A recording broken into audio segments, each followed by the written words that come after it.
Nathan Cox here. I'm doing the review for that Porter Cable impact driver. As you can see, I don't have it in my hands because it went back to the store.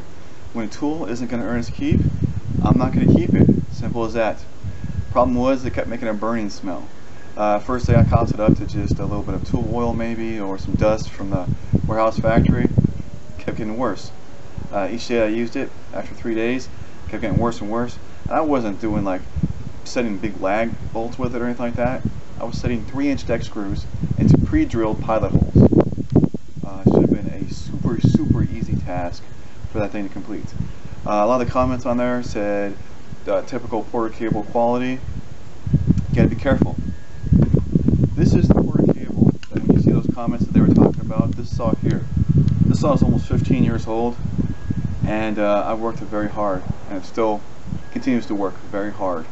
Only thing I've done to it in that time is change the electrical cord. Now, I didn't use it real hard for the first 15 years. Actually, I hardly used it all for the first half of that. But the second half of that, I've used it quite a lot. And it keeps putting out. That right there, on the face of it, has a sticker in bold letters, proudly made in the USA. You don't see that anymore.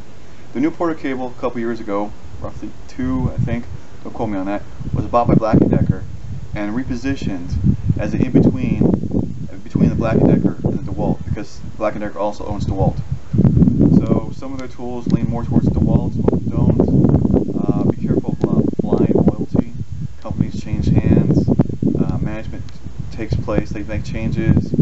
Some companies decide to take dips and dives, cut costs, make things cheaper, try to increase their profits rather than increase their tool quality. That's one of the cases there. So tool went back to the store, and since there are really no other choices for the corded impacts, because the little Craftsman is going to be even worse, that I mentioned in the first video, in the preview, and